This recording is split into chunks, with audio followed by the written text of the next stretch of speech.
Nous avons entamé depuis déjà 2 semaines ce thème sur une vie, une foi bien enracinée. Et ce matin, nous allons continuer sur cette thématique et je voudrais vous inviter à ouvrir la parole de Dieu avec moi dans Colossiens, au chapitre 3. Et nous allons parcourir ce chapitre et voir ce que l'apôtre Paul nous partage. Nous allons lire les premiers 10 versets, Colossiens chapitre 3, à partir du verset 1 au verset 10. Si donc vous êtes ressuscités avec le Christ, cherchez les choses d'en haut, où le Christ est assis à la droite de Dieu. Pensez à ce qui est en haut, et non à ce qui est sur la terre, car vous êtes morts, et votre vie est cachée avec le Christ en Dieu. Quand le Christ, votre vie, paraîtra, alors vous paraîtrez aussi avec lui dans la gloire. Faites donc mourir votre nature terrestre, l'inconduite, l'impureté, les passions, les mauvais désirs et la cupidité qui est une idolâtrie. C'est pour cela que vient la colère de Dieu sur les rebelles. Vous marchez aussi ainsi autrefois lorsque vous viviez dans ce péché. Mais maintenant, vous aussi, rejetez tout cela, colère, animosité, méchanceté, calomnie, paroles grossières qui sortiraient de votre bouche. Ne mentez pas les uns aux autres. Vous qui avez dépouillé la vieille nature avec ses pratiques et revêtu la nature nouvelle qui se renouvelle en vue d'une pleine connaissance selon l'image de celui qui l'a créée. Amen. Dans ces premiers versets, on voit quelque chose de particulier. Si vous faites bien attention et si on fait juste un petit récapitulatif, le premier chapitre de cette lettre aux Colossiens, l'apôtre Paul décrit l'Église avec, je dirais, des termes très élogieux qu'on aimerait bien entendre même pour nous, n'est-ce pas ? Et c'est le regard de quelqu'un qui voit l'Église et qui décrit ce qu'il voit. Dieu soit béni pour que nous puissions, frères et sœurs, nous aussi, être d'aussi bons témoignages autour de nous. Combien est important pour nous que ceux qui regardent l'Église puissent voir une Église qui marche selon la volonté de Dieu. Combien est-il important pour nous que ceux qui regardent à l'Église se disent « ça, c'est le sel de la terre et j'ai besoin de ce sel dans ma vie ». Non pas un bâtiment, mais chacun d'entre nous qui sommes ces composants de l'Église. Amen. Alors, c'est beau ce regard de l'apôtre Paul qui décrit la manière où il voit l'Église et on le sent que dans ses paroles, il y a de la chaleur, il y a du cœur, il y a de l'esprit, il a une vision très claire. Et au chapitre 2, il commence à dire à l'Église, oui, Église de Jésus-Christ, fais attention à ce qu'il y a dehors. Il ne s'est pas arrêté à regarder l'Église depuis l'extérieur, mais l'apôtre Paul, il commence à nous décrire ce qu'il y a à l'intérieur. Et bien évidemment, l'Église, elle doit être aussi au regard de ce qui se passe dehors. Parce que si le monde nous regarde, nous aussi, nous avons la responsabilité de regarder vers le monde. Non pas pour nous en inspirer, mais pour être prêt à avoir la réponse que Dieu veut connaître. Dans des temps différents, dans des temps ténébreux tels que les nôtres, nous sommes appelés à briller. Amen. Nous sommes appelés à avoir une réponse qui est celle que la parole de Dieu donne aux questions que le monde se pose. Y a-t-il une possibilité de salut ? Et nous pouvons dire oui en Jésus-Christ. Amen. C'est à qui de le dire ? Parce que si l'Église, elle se tait, excusez-moi, mais oui, on va entendre les pierres crier. Que Dieu nous garde de vivre ça, n'est-ce pas ? Vous imaginez passer à côté d'un caillou et lui loue le Seigneur et vous restez en silence ? Ça ferait étrange, non ? Je n'ose pas imaginer combien les pierres qui composent ce bâtiment, combien de fois ont entendu louer le Seigneur ? Combien de fois ils ont entendu les prières ? Ces prières qui ne sont pas restées enfermées dans le local, on est d'accord ? Elles sont montées auprès du Seigneur. Amen. Combien de prières ont vu s'accomplir parce que Dieu a fait grâce, Dieu a guéri, Dieu a relevé. Et ça, c'est la volonté de Dieu aussi pour nous. Vous m'excusez, mais je ne veux pas vivre une foi historique. Parce que la foi est quelque chose de vivant. Amen. Un jour, quelqu'un a dit, lorsque le doute vient frapper à la porte de ton cœur, on voit ta foi lui répondre. Amen. Parfois, on pourrait douter par ce qu'on voit dans le monde. Et l'apôtre Paul dit, faites attention aux philosophies, faites attention aux fausses doctrines, faites attention à ceux qui voudraient finalement mettre, excusez-moi le mot, la pagaille dans l'église de Jésus-Christ. Alors on peut se dire, oui, mais là c'est le rôle du berger. Hein? Mais vous savez, je crois que c'est le rôle de tous. Et ceux qui repoussent l'ennemi, c'est la prière du peuple de Dieu. Non? Vous ne croyez pas? Que se passe-t-il si une église arrête de prier? C'est comme si d'un coup on éteignait le chauffage. Il fait froid. C'est humide. Ça sent mauvais. Mais lorsque le peuple de Dieu prie, l'ennemi, qu'est-ce qu'il fait? Je n'ai pas entendu. Un peu plus fort. Amen. Et c'est à ça que le Seigneur nous appelle. Non pas parce que nous avons des mots magnifiques, mais parce que nous activons notre foi. Et là, l'apôtre Paul, après avoir regardé l'Église de pays extérieur et après avoir regardé le monde vis-à-vis de l'Église, là, dans ce 3e chapitre, il commence un peu à nous amener dans quelque chose qui nous amène à nous regarder à l'intérieur de notre cœur.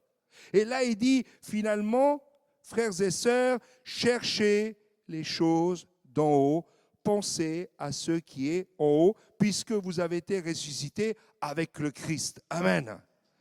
Mon frère, ma sœur, si tu as un problème, la solution n'est pas ici-bas, elle est en haut. Si tu as une difficulté, le miracle n'est pas ici-bas, il doit venir d'en haut. Amen. Et parfois, nous, on cherche des solutions, on regarde autour de nous. Tu sais, j'ai pensé à ça, j'ai pensé à ça. Mais est-ce que tu as prié? Non. Mais j'ai pensé à ça, j'ai pensé à ça. Mais est-ce que tu as prié? Non. Mais finalement, tu as perdu du temps. Parce que le monde, quel qu'il soit, la solution qu'il pourrait te donner, même si au départ, semble bonne, mais après, finalement, elle se traduit par quelque chose de foireux. Finalement, tu n'arriveras pas à atteindre ce que Dieu voudrait que tu puisses atteindre dans ta vie. Et l'apôtre Paul dira, mes frères, mes sœurs, si vous êtes ressuscités avec le Christ, il doit se produire une transformation.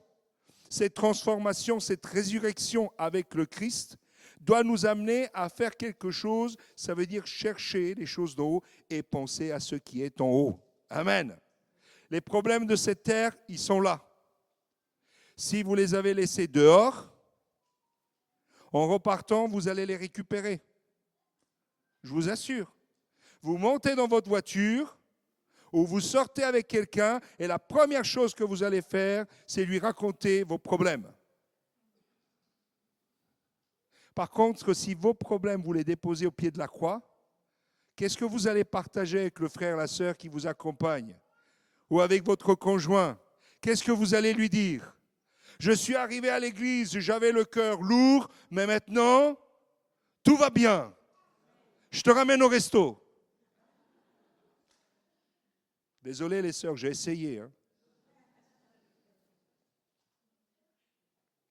On a besoin, frères et sœurs, de prendre de la hauteur dans nos situations, dans nos problèmes. Avez-vous lu Habakkuk? Oui? Habakkuk chapitre 1. Seigneur, vois les problèmes qu'il y a. Je ne comprends pas ceci. Je ne comprends pas ça. C'est des complaintes. On est d'accord. Je ne vais pas vous faire le tableau. Vous les entendez tous les jours. Chapitre 2. Heureusement, il y a un chapitre 2 déjà. Il dit que finalement, il était sur la muraille, sur la tour, à sa place. Et en réalité, ça m'inspire le fait que tant qu'on est dans la vallée des problèmes, on ne voit que les problèmes. Et lorsqu'Habakkuk prend de la hauteur, chapitre 2, Dieu lui parle. Et il va lui faire un long discours, très long. Le juste vivra. Amen. Wow. Qu'est-ce qu'il faut comprendre par ce message de la part de Dieu? Premièrement, c'est que Dieu veut nous parler, mais il faut qu'on apprenne à prendre un tout petit peu de hauteur. Ne pas rester dans la vallée des problèmes et dire, Seigneur, je veux venir auprès de toi. Seigneur, je veux m'élever par la prière, par le temps que je vais passer dans ta présence. Seigneur, tu vas me permettre de prendre de la hauteur dans mes problèmes, dans mes difficultés, parce que je veux placer mon espérance en toi. C'est toi qui as la solution. On l'a lu, non? Cherchez les choses d'en haut. Et là, Dieu parle à Habakkuk. Habakkuk chapitre 3. Je fais court, hein? Oui, c'est vrai, il y a des difficultés. Oui, c'est vrai, il n'y a plus d'animaux dans les champs. Oui, il y a ceci, oui, il y a cela. Mais je me confie en l'Éternel. Entre l'Habakkuk du chapitre 1 et celui du chapitre 3, il y a eu une transformation, n'est-ce pas? Pourquoi? Parce qu'il a cherché les choses d'en haut. Alors si encore tu continues à ressasser les problèmes sans chercher de solution, moi je voudrais t'inviter à faire comme Habakkuk. Prends de la hauteur. Prenons ensemble de la hauteur.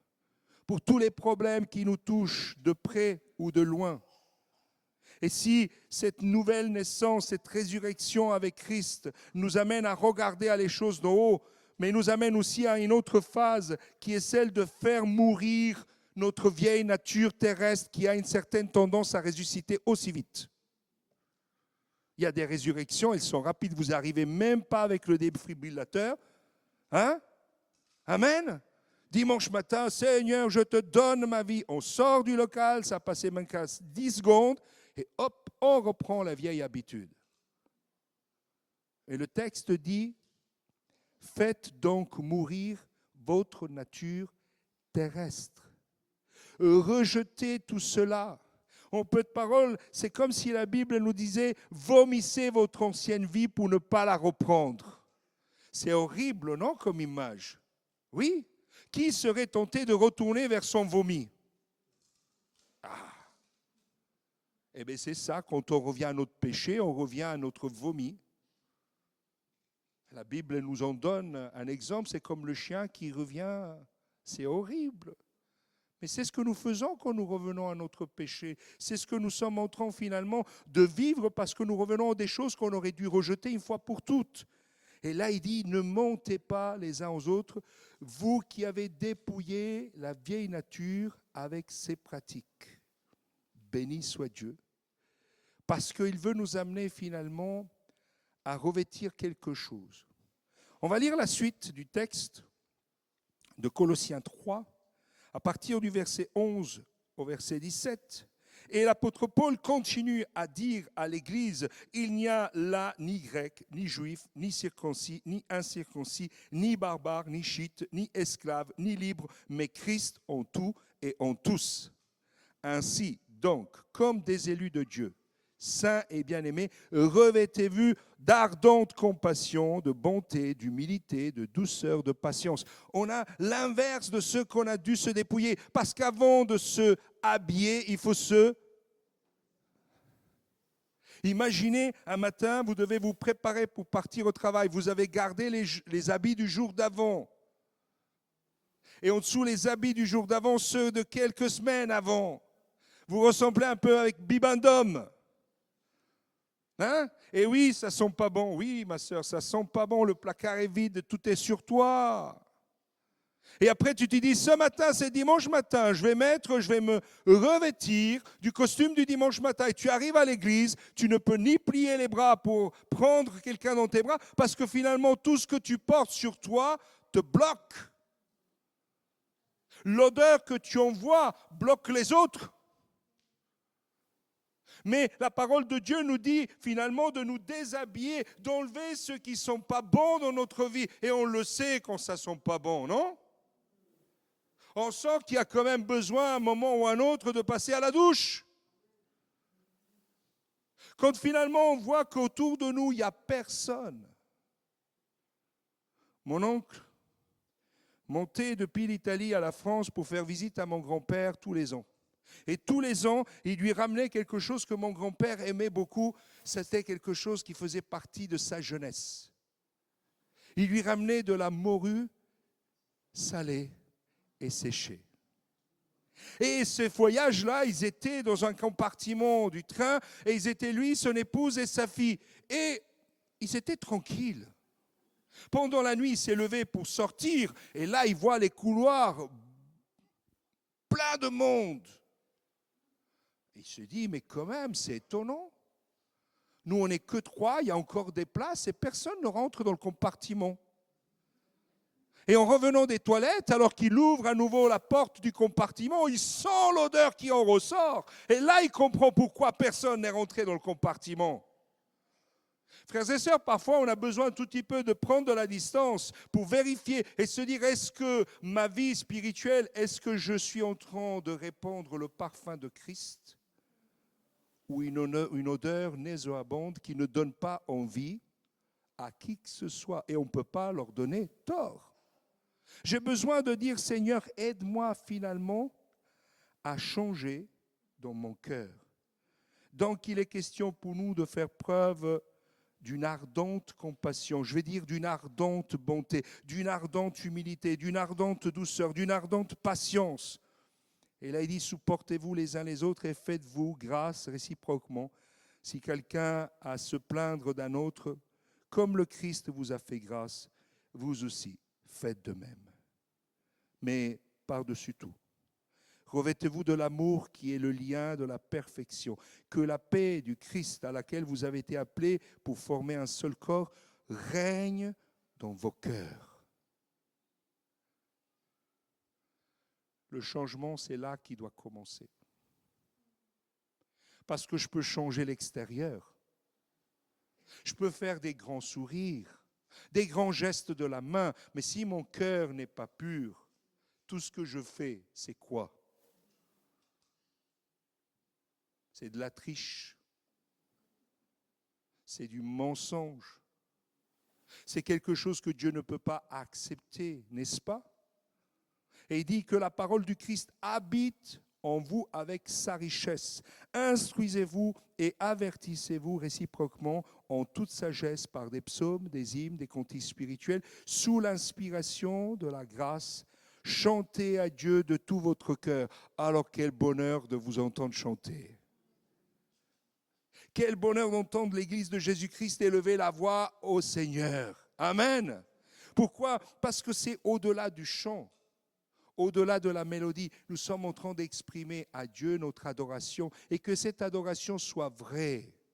Que ça ne soit pas quelque chose qu'on fait comme une habitude. Puisque le texte dit qu'il est question pour nous finalement, quoi que nous fassions en parole ou en œuvre, faites tout au nom du Seigneur Jésus, en rendant grâce par lui à Dieu le Père.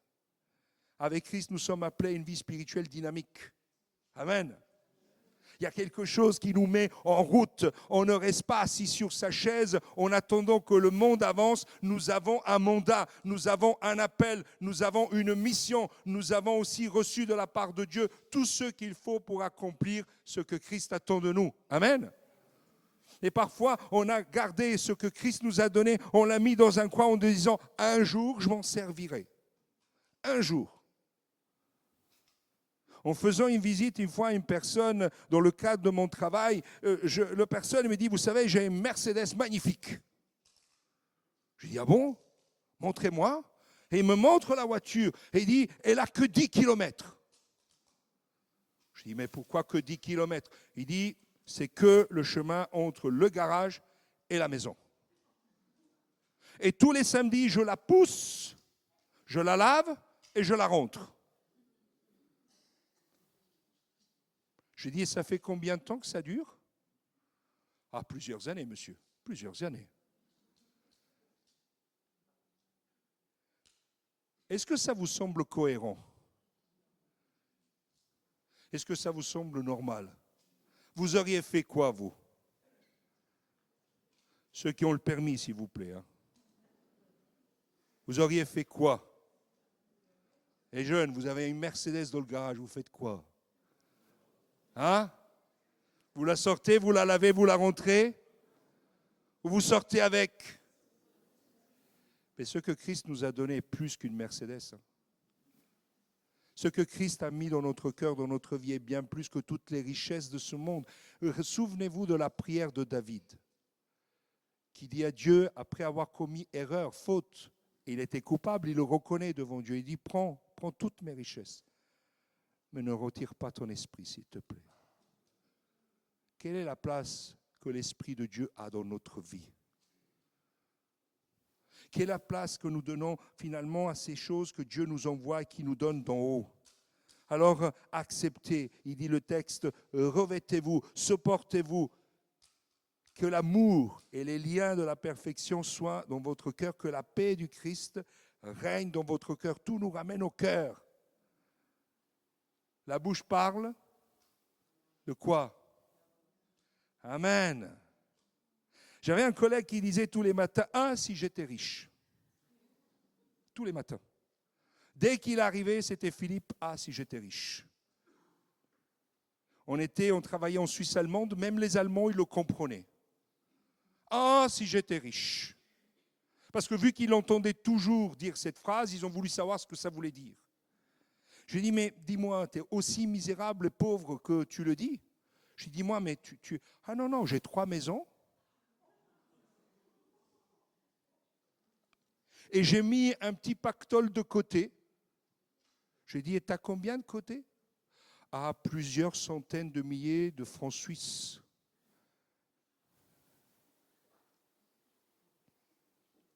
Picsou.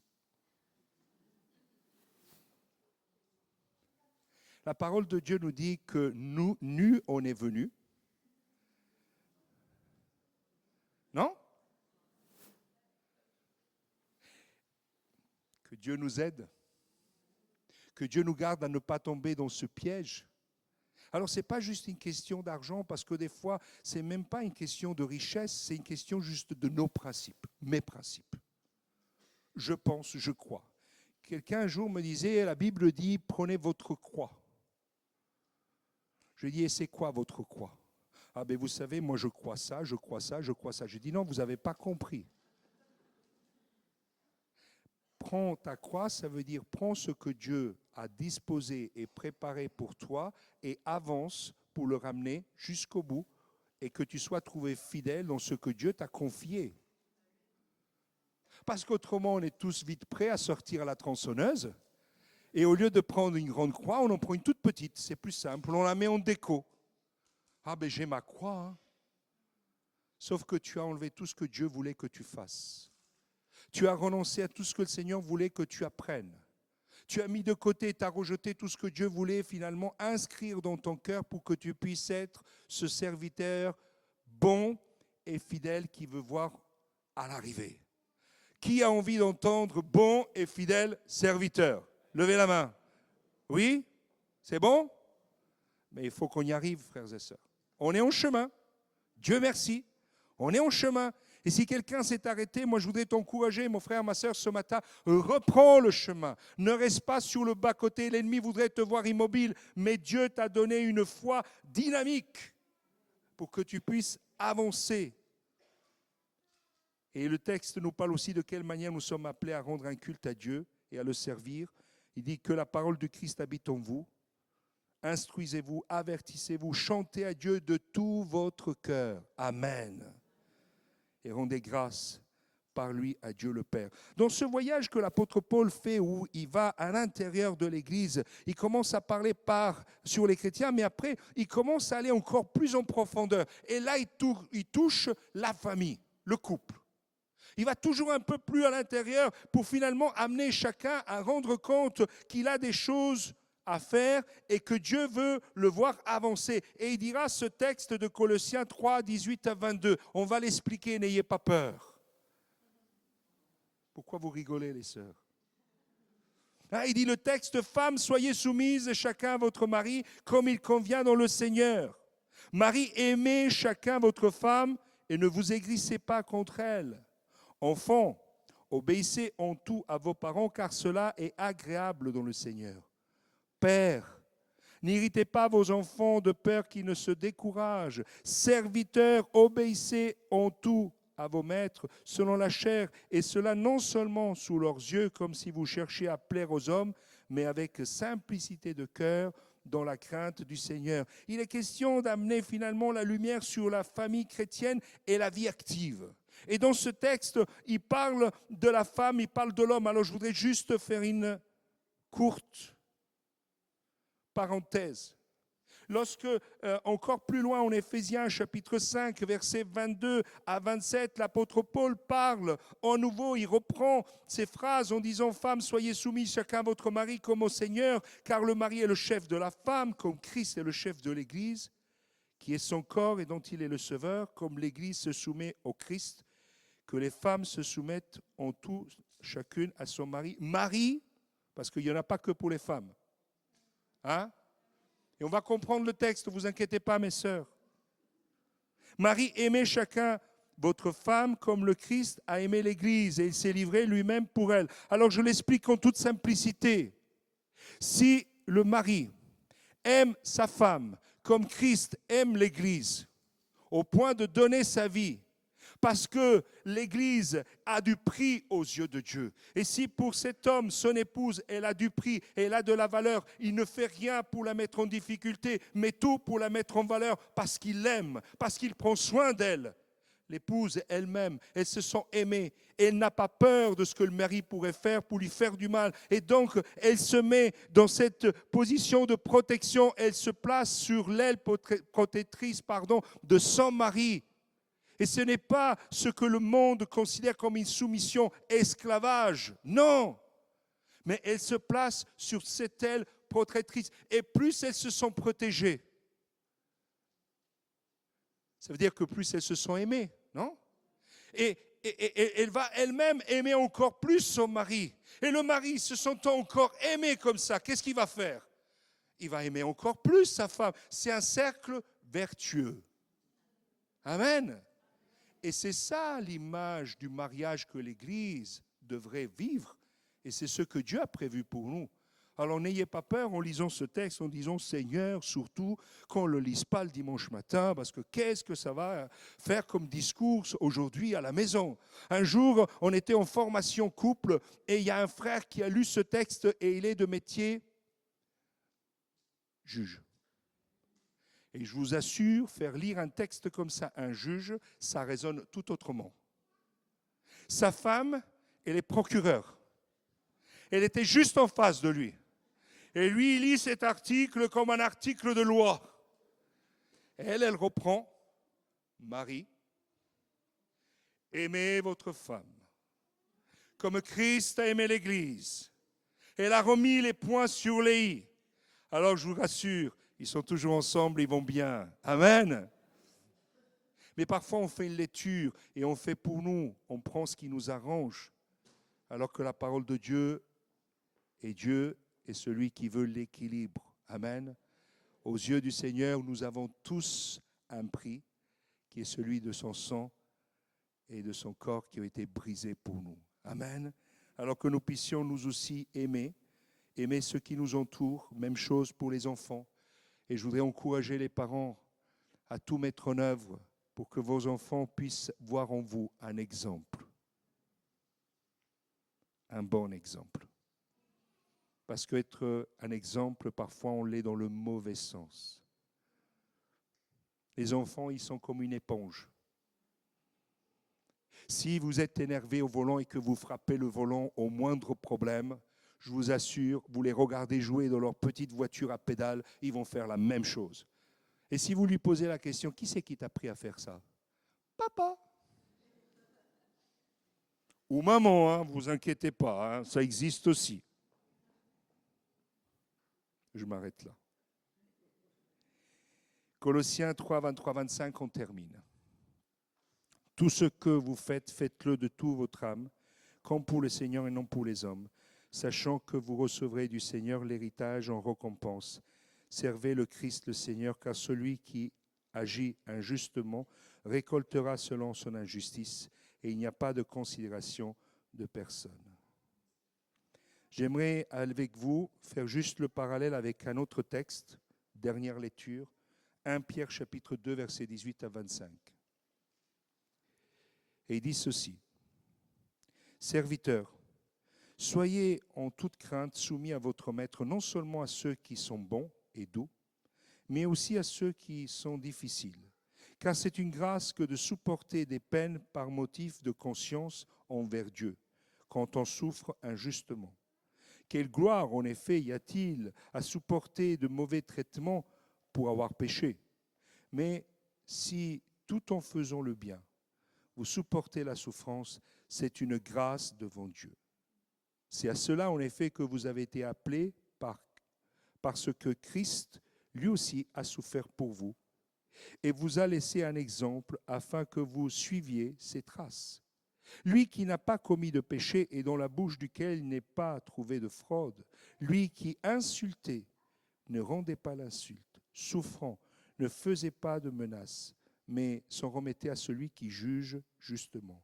Lui qui a porté nos péchés et son corps sur le bois, afin que, mort à notre péché, nous vivions pour la justice. Lui, dans les meurtrissures, vous a guéris, car vous étiez comme des brebis errantes, mais maintenant, et je voudrais qu'on puisse dire, Seigneur, oui, maintenant, vous êtes retournés vers le berger et le gardien de vos âmes. Amen.